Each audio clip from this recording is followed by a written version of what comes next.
ಏ ಅಗಸ್ತ್ಯ, ನಿನ್ನ ಮದುವೆ ವಿಚಾರಕ್ಕೆ ಸಂಬಂಧಪಟ್ಟ ಹಾಗೆ ಹಿಂದೆ ಮುಂದೆ ಯೋಚನೆ ಮಾಡದೆ ನಮ್ಮನ್ನೊಂದು ಮಾತು ಕೇಳಬೇಕು ಅನ್ನೋ ಜ್ಞಾನ ಇಲ್ಲದೆ ಅಲ್ಲಿ ಡಿಸಿಷನ್ ಹೇಳಿದೆಯಲ್ಲ ನೀನ್ ತಗೊಂಡ್ರೋ ಈ ಡಿಸಿಷನ್ ಇಂದ ಏನ್ ಅನಾಹುತ ಆಗುತ್ತೆ ಅನ್ನೋ ಪ್ರಜ್ಞೆ ಇದೆಯಾ ನಿನಗೆ? ಮಾವ, ಅಜ್ಜಿ, ದಯವಿಟ್ಟು ಅವ್ರನ್ನ ಬೈಬೇಡಿ. ಇದ್ರಲ್ಲಿ ಅವ್ರದ್ದೇನು ತಪ್ಪಿಲ್ಲ. ನಾನೇ ಒಪ್ಕೊಳ್ಳೋದು ಕೇಳಿದ್ದು.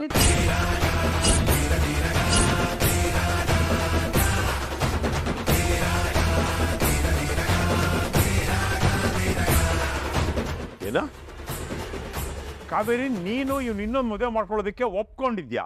ಏನಾಗಿದೆ ನಿಮ್ಮಿಬ್ರಿಗೂ? ಮಮ್ಮಿ, ನಾನು ಹೇಳ್ತೀನಿ. ನನ್ನ ಹೆಸರು ನನ್ನ ರೂಮಿಗೆ ಬಂದು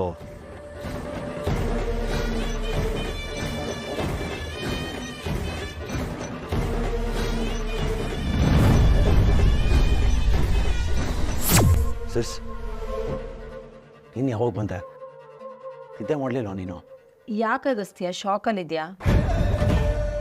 ನಾನು ರಾತ್ರಿ ನಿನ್ನ ರೂಮಿಗೆ ಬರೋದು ಹೊಸ್ತೇನಲ್ವಲ್ಲ? ಅದು ಆಗಲ್ಲ ಸಿಸ್, ತುಂಬ ಲೇಟ್ ಆಗಿದೆ. ನೀನು ಮದುಮಗಳು, ತುಂಬ ಚೆನ್ನಾಗಿ ನಿದ್ದೆ ಮಾಡಬೇಕು, ಅದಕ್ಕೆ. ಆದರೆ ನಾನು ಯಾಕೆ ಇನ್ನೂ ಎಚ್ಚರವಾಗಿದ್ದೀನಿ ಅಂತಲ್ವಾ? ಅದು ಸರಿ, ನೀನು ಯಾಕೆ ಇನ್ನೂ ಮಲಗಿಲ್ಲ?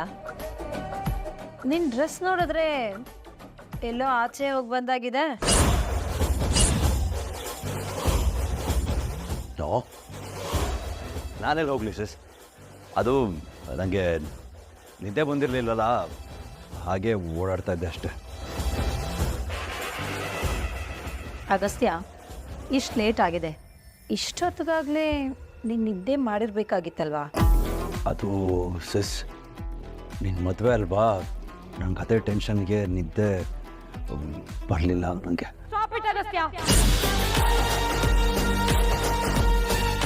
ಇನ್ನೆಷ್ಟು ಅಂತ ಸುಳ್ಳು ಹೇಳ್ತೀಯಾ? ನನಗಂತೂ ನಿನ್ ಸುಳ್ಳು ಮೋಸ ನೋಡಿ ನೋಡಿ ಸಾಕಾಗೋಗಿದೆ. ನಿನಗ್ ನನ್ ಮೇಲೆ ಎಷ್ಟೊಂದು ಕೇರ್ ಅಂಡ್ ಕನ್ಸರ್ನ್ ಇತ್ತು ಅಗಸ್ತ್ಯ. ಎಷ್ಟ್ ಚೆನ್ನಾಗಿ ನೋಡ್ಕೋತಿದ್ದೆ ನಿನ್ನ. ಆದ್ರೆ ನೀನು ನನಗ್ ಮೋಸ ಮಾಡ್ಬಿಟ್ಟಲ್ಲ ಕಣೋ. ಯಾಕೆ ಸಿಸ್ ಇಷ್ಟೊಂದು ಕೋಪ ಮಾಡ್ಕೊಂಡಿದ್ಯಾ ಇವತ್ತು? ಏನಾಯ್ತು? ಇನ್ನೂ ಆಗಕ್ಕೆ ಏನ್ ಉಳಿದಿದೆ ಅಂತ ಈ ಪ್ರಶ್ನೆ ಕೇಳ್ತಿದ್ಯಾ ನೀನು? ನನ್ಗೇನು ಗೊತ್ತಿಲ್ಲ ಅಂತ ಅನ್ಕೊಂಡ್ಯಾ? ಇವಾಗ ತಾನೇ ನಿನ್ ಕಾವೇರಿ ಜೊತೆ ಡ್ರೈವ್ ಮುಗಿಸ್ಕೊಂಡು ಮನೆಗೆ ಬಂದಿದ್ದನ ನಾನೇ ನೋಡ್ದೆ.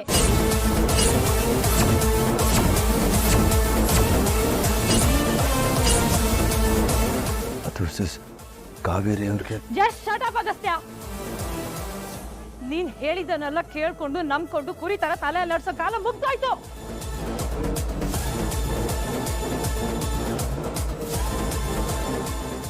ಸಿಸ್, ನೀನ್ ಮಾಡ್ತಾ ಇರೋ ಮೋಸ ಎಲ್ಲ ನನಗೆ ಗೊತ್ತಾಗಿದೆ ಅಗಸ್ತ್ಯ.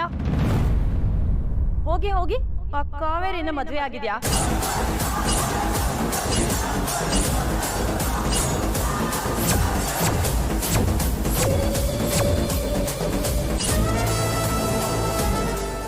ನನಗ್ ನಿನ್ ಜೊತೆ ಮಾತಾಡೋ ಪೇಷನ್ಸ್ ಇಲ್ಲ ಅಗಸ್ತ್ಯ. ಇವತ್ತು ನಾನ್ ನಿನ್ ಜೊತೆಗೆ ಮಾತಾಡ್ಬೇಕು. ನಿನ್ನ ಸ್ವಾರ್ಥಕ್ಕೋಸ್ಕರ ನೀನ್ ನನ್ನ ಲೈಫ್ ನ ಹಾಳು ಮಾಡೋದೇ ಅಲ್ಲ. ಯಾಕೋ ಯಾಕೋ ಹೀಗ್ ಮಾಡ್ದೆ ಅಗಸ್ತ್ಯ?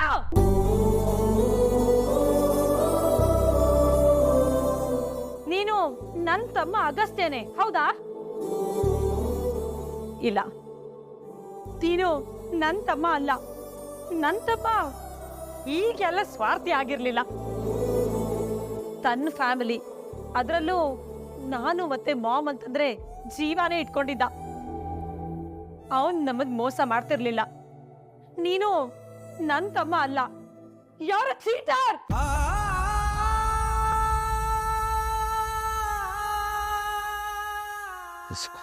ಸಮಾಧಾನ ಮಾಡ್ಕೊ. ನನ್ನ ಹತ್ರ ಬರ್ಬೇಡ. ನೀ ನನ್ಗೆ ನಿಜ ಹೇಳೋನೇ ಆಗಿತ್ತಿದ್ರೆ ನೀ ನನ್ಗೆ ಚೀಟ್ ಮಾಡ್ಕೊಂಡು ಮೋಸ ಮಾಡ್ಕೊಂಡು ಇರ್ತಾ ಇರ್ಲಿಲ್ಲ. ನಿನ್ ಇಂಟೆನ್ಷನ್ ಇದೆ ಇದೆಲ್ಲ ಮಾಡಿರೋದು. ಈಗ ನನ್ನ ಲೈಫ್ ನಾನು ಹೇಗೆ ಸರಿ ಮಾಡ್ಕೊಂಡೆ? How can I handle this stress?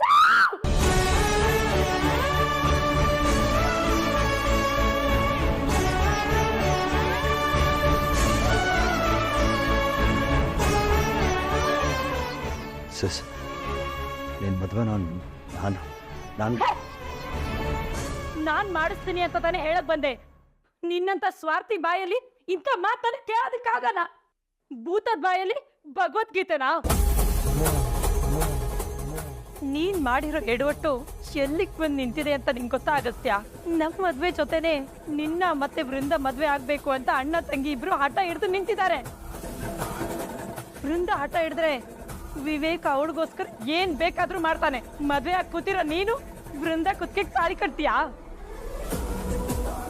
ನೀನ್ ಮದ್ವೆ ಆಗಲ್ಲ ಅಂತಂದ್ರೆ ನನ್ ಲೈಫ್ ಬರ್ಬೋದಾಗೋಗುತ್ತೆ ಅಗಸ್ತ್ಯ. ಬೆಳಿಗಾದ್ರೆ ಏನ್ ಹೋಗುತ್ತೆ ಅಂತ ಯೋಚನೆ ಮಾಡ್ಕೊಂಡು ಹುಚ್ಚಿ ಆಗೋಗಿದ್ದ ನಾನು. ಒಂದ್ಸಲ ವಿವೇಕ್ ಪ್ರೀತಿ ಕಳ್ಕೊಂಡು ನಾ ಡಿಪ್ರೆಸ್ ಆಗಿದ್ದು ನಿನಗೆ ಗೊತ್ತಿತ್ತಲ್ಲ ಅಗಸ್ತ್ಯ. ಆದ್ರೂ ನನ್ನ ಲೈಫಲ್ಲಿ ಯಾಕೋ ಮತ್ತೆ ಹೀಗೆ ಆಟ ಆಡ್ದೆ, ಯಾಕೋ ಹೀಗ್ ಮಾಡ್ದೆ? ಯಾರ ಶಾಪ ಇದು, ಯಾರ ಲೋಪ ಇದು, ಯಾರದೋ ಸ್ವಾರ್ಥಕ್ಕೆ ಯಾರೋ ಬಲಿಯಾದರು. ಸಿಸ್ ನೋಡುವ, ಇವನ್ ಇದ್ಯಾವುದ್ರೂ ನನಗೂ ಗೊತ್ತಿರಲಿಲ್ಲ. ಎಲ್ಲ ಅಚಾತುರ್ಯದಿಂದ ಆಗೋಗಿದ್ದು. ಪ್ಲೀಸ್ ನೀ ಅಳ್ಬೇಡ. ಪ್ಲೀಸ್.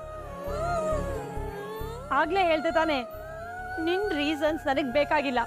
ನನ್ ಮಾತು ಇನ್ನೂ ಮುಗ್ದಿಲ್ಲ. ವೃಂದ ಬೆಳಿಗ್ಗೆ ಎಲ್ಲರ ಎದುರುಗಡೆನೂ ನಿಮ್ಮಿಬ್ಬರ ಮದ್ವೆ ವಿಷಯ ಮಾತಾಡ್ತೀನಿ ಅಂತ ಹೇಳಿದಾಳೆ. ನಮ್ಮ ಮದ್ವೆ ದಿನಾನೇ ನಿಮ್ಮಿಬ್ಬರ ಮದ್ವೆ ಆಗ್ಬೇಕು ಅನ್ನೋದು ಅವಳ ಡಿಮ್ಯಾಂಡ್.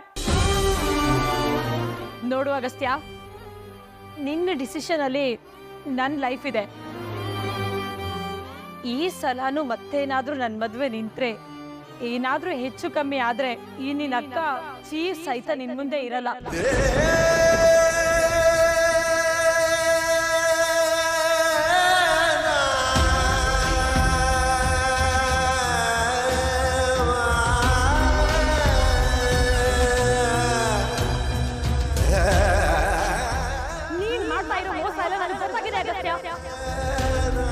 ಹೋಗಿ ಹೋಗಿ ಕಾವೇರಿನ ಮದುವೆ ಆಗಿದ್ಯಾ? ನಿನ್ನ ಸ್ವಾರ್ಥಕ್ಕೋಸ್ಕರ ನೀನ್ ನನ್ನ ಲೈಫ್ ಹಾಳು ಮಾಡೋದೇ ಅಲ್ಲ. ಈ ನಿನ್ನ ಅಕ್ಕ ಚೀಫ್ ಸಹಿತ ನಿನ್ ಮುಂದೆ ಇರಲ್ಲ.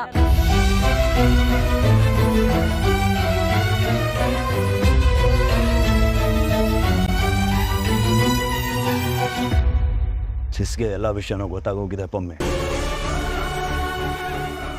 ಅವಳು ನಂಬಿರೋ ಅವಳ ತಮ್ಮ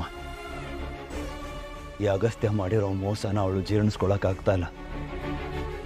ಜೊತೆಗೆ ನಾನು ಆಲ್ರೆಡಿ ಕಾವೇರಿ ಅವ್ರನ್ನ ಮದುವೆ ಆಗಿರೋದ್ರಿಂದ ಎಲ್ಲಿ ಅವಳ ಮದುವೆ ನಿಂತೋಗುತ್ತೋ ಅನ್ನೋ ಭಯ ಶುರುವಾಗಿದೆ ಅವಳಿಗೆ. ನನ್ನ ಕಣ್ಣು ಮುಂದೆನೆ ನನ್ನ ಪ್ರೀತಿಸಿ ಸಂಕಟ ಪಡ್ತಾ ಇದ್ರ, ಎಲ್ಲಿ ನಾನು ಅವಳ ಮದುವೆನ ನಿಲ್ಲಿಸ್ಬಿಡ್ತೀನೋ ಅನ್ನೋ ಭಯದಲ್ಲಿ ಅವಳಿದ್ರೆ ಅದನ್ನು ನೋಡಿಕೊಂಡು ನಾನೆಷ್ಟು ಒದ್ದಾಡ್ತಾ ಇದ್ದೀನಿ ಅನ್ನೋದನ್ನ ನೀವು ಯೋಚನೆ ಮಾಡಿ. ನನ್ನ ಸಿಸ್ ಲೈಫ್ ಇಂಪಾರ್ಟೆಂಟ್ ಅಂತ ನನಗನ್ಸಲ್ವಾ? ಹಾಗಂತ ಈ ಡಿಸಿಷನ್ ತಗೊಂಡ್ಬಿಡೋದ ಅಗಸ್ತ್ಯ? ಇದು ಇಬ್ರು ಹೆಣ್ಣು ಮಕ್ಕಳ ಲೈಫ್ ಅಂಡ್ ಡೆತ್ ಪ್ರಶ್ನೆ. ಇಬ್ಬರಲ್ಲ ಪೊಮ್ಮೆ, 3 ಜನ. ನಾನು ಈ ಡಿಸಿಷನ್ಗೆ ಬರಲಿಲ್ಲ ಅಂತ ಅಂದಿದ್ದಿದ್ರೆ ಸಿಸ್ ಲೈಫ್ ಹಾಳಾಗೋಗ್ತಿತ್ತು. ಈಗಾಗಲೇ ಒಂದ್ಸಲ ಬಾಬಾ ಸಿಸ್ನ ನಾನು ಮದುವೆ ಆಗಲ್ಲ ಅಂತ ಹೇಳೋದಾಗ ಸಿಸ್ ಲೈಫ್ ಏನಾಗಿತ್ತು ಅಂತ ನಿಮಗೆ ಚೆನ್ನಾಗಿ ಗೊತ್ತು. ನನ್ನ ಜೀವನದ ಸತ್ಯದಿಂದ ಸಿಸ್ ಜೀವನ ಹಾಳಾಗಬಾರ್ದಲ್ವ ಪೊಮ್ಮೆ? ಅಯ್ಯೋ ಅಯ್ಯೋ ಅಯ್ಯೋ, ಯಾವಾಗ್ಲೂ ನಿನ್ನ ಸಿಸ್ ಜೀವನದ ಬಗ್ಗೆ ಮಾತ್ರ ಯೋಚನೆ ಮಾಡ್ತೀಯಲ್ಲೋ. ನಿನ್ನ ಈ ನಿರ್ಧಾರದಿಂದ ನೋಡು, ಈ ಹುಡುಗಿ ಜೀವನ ಏನು ಆಗ್ಬೇಕು? ಮಾತಾಡು ಅಜ್ಜಿ. ಈ ವಿಷಯ ಹೇಳಿ ಅವ್ರಿಗೆ ಮತ್ತೆ ಮತ್ತೆ ಬೇಜಾರು ಮಾಡಬೇಡಿ. ಈಗಾಗಲೇ ಅವರು ಕಷ್ಟಪಡ್ತಿದ್ದಾರೆ. ಅವರು ಈ ನಿರ್ಧಾರ ತಗೊಳ್ಳೋದಕ್ಕೆ ನಾನೇ ಕಾರಣ.